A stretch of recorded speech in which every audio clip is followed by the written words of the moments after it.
Absolute dynamite. Oh my goodness. Hi FLTV, MTK Global here in Las Vegas with Carl Frampton ahead of his return to the ring on Saturday. Carl, it's been a long time coming. I'm sure a couple of days away now. You're just looking forward to getting back in there. I'm genuinely busting to get back fighting now. It's been almost a year since I last fought, and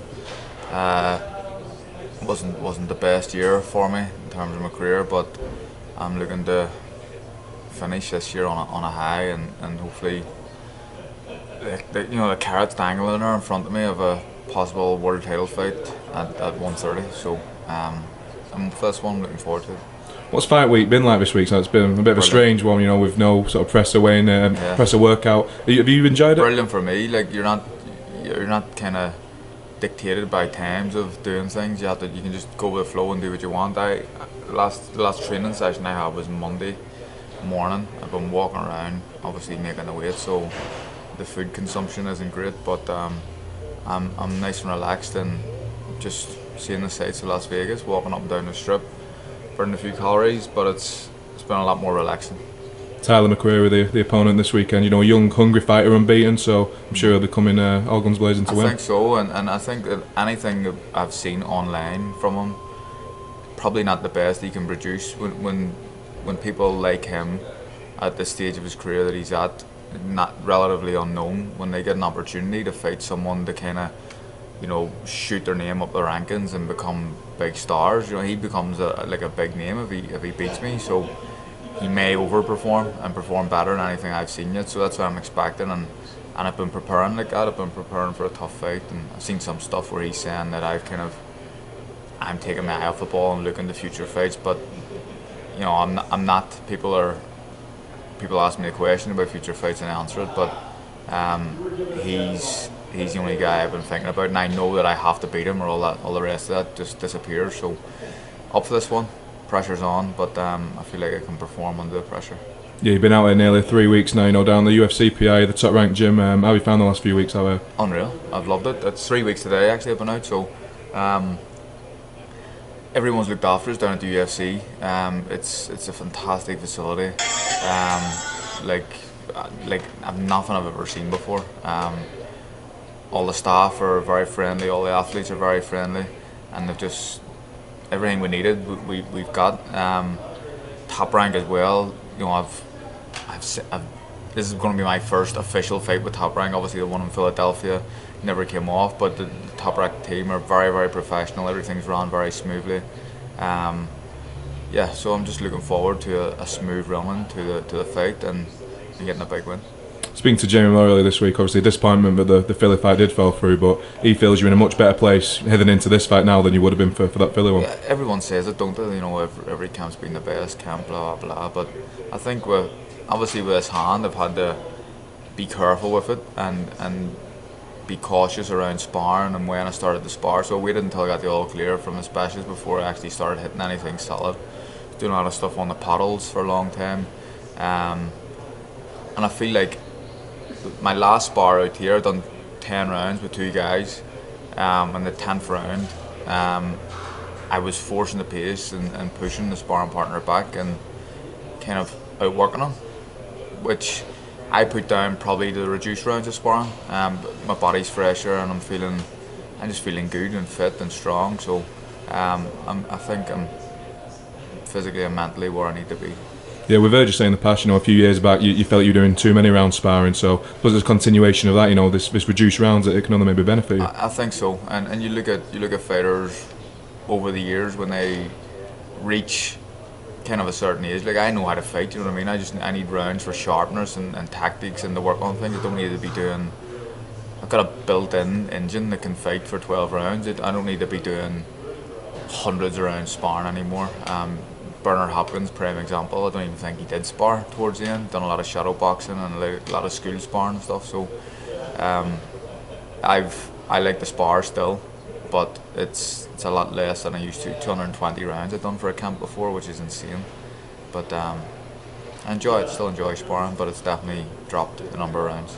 a lot of the team's been out. Obviously, Keith Fiaz and Stevie Ward have been here for a while. Martin Murray arriving today. Nigel Travis has sort of been here, there, and everywhere over the last few weeks. Is it good to have all the team over? I think so. We're all, we all support each other, and I support all the boys too, and they're out here. Stevie's obviously getting ready for his own fight. Keith Fiaz as well, getting ready for their own fight. So it's been beneficial for them to be out here. They've been getting some top quality, world class sparring at a top ranked gym too. So, but it's good to have a bit of a team around. I like the company on fight week. There's guys that like to lock themselves away and be left alone in the lead up to a fight, but I'd rather be out walking around and chilling out with my friends and people that I like to be around. So it's good that they're out here. And a bit of carpool karaoke with Stevie the other day as well. Well, if you call it that, but yeah, Stevie's not great. He's not great. He's sitting there behind me, or behind you. What do you think, Stevie? I thought it was a decent performance for me, to be honest. I'm not saying it was a good performance, I'm saying it was okay. Decent? Yeah, Okay. decent, You know what he is? I was happy with it. Do you ever see the fucking maniacs that go on the X Factor and they sing and they're shit, and then Simon Cowell and Lee Wells say, "You're shit, mate," and they're all like, "What? I'm fucking amazing." Like, what are they hearing in their heads? You'll be laughing at, like, because they genuinely think they're good. That's him. Something wrong with him. Mentally, I don't know, he's hearing something else. Madness. Back to more serious matters. Obviously, you spoke about the future world title ambition. The JAMEL Herring fight seems to be the one which is sort of being touted about a bit. Is that the fight that you'd be happy to have next? I think so. It's it's one that definitely interests me. It's been talked about a lot, and I think I see McCREARY getting a wee bit of comfort out of the fact that he thinks that I'm looking to that fight now and looking past him, which I'm not. I'm fully focused on him. But after I deal with Tyler McCreary, I would hope to get the JAMEL Herring fight, and there's even talk of it now, which I never thought would have happened. I probably thought I would never fight in Belfast again, but there's talk of it happening in Belfast. So, Windsor Park in springtime next year, as a challenger, fighting for a world title in the 3rd division. It can't come much better than that. So, I'm pretty sure Top Rank and MTK can deliver that for me. But again, I have to win this fight on Saturday night. Yeah, I suppose the first Windsor Park fight. I'm guessing you felt it wouldn't be able to top that, but a world title fair there. A world title fight for going for greatness, but to try and become a 3-weight world champion at Windsor Park certainly tops me fighting there against Luke Jackson. Disrespect to Luke Jackson, but it wasn't for a world title fight. It was an interim title fight. He's not one of the biggest names in the world, and we sold it out. I think it would sell out very, very quickly against JAMEL Herring. And I'm pretty sure Top Rank and MTK could supply a quality undercard too.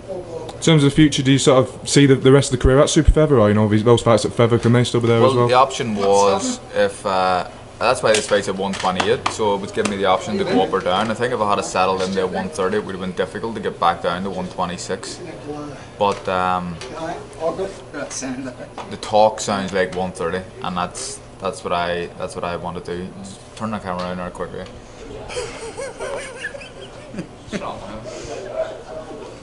Like he's a 50-year-old man behaving like that. Insane. What's your hopes on for? I know. His nipples. There seems to be, there's a serious side of Nigel, one who's sort of been there and everywhere, and then there's sort of that one you have to be put up with as well. He keeps things light-hearted, but when he gets serious, we have to get serious, and that's the way I like it. Really, there's no point being too serious now. The fight's a couple of days away. You're just wasting energy, and yeah, I'm just relaxed at this point in time. I'll only start getting serious probably when I'm leaving for the venue. And then get the fight out of the way on Saturday, and I believe you've got maybe a busy Sunday planned as well. Yes, I've a couple coming over to watch the fight. I don't know these people personally, but they've reached out and asked me to be a witness for their wedding, so I was happy to oblige, and I'm looking forward to it actually. So the couple that are getting married, the groom's father and me are the wedding party. I'm looking forward to it. It's going to be a good crack, I think. One for the book, I think. That's a good one, isn't it? Like you tell people about that. I'll talk about that for years. So yeah, it's good. Maybe get Stevie in as the wedding singer afterwards. No? I'll send them home. He is actually going home early. We'll send them home. Great. Well, yeah, Carl, all the best on Saturday, and hope everything goes well on Sunday as well. Thanks, boss. Thank you.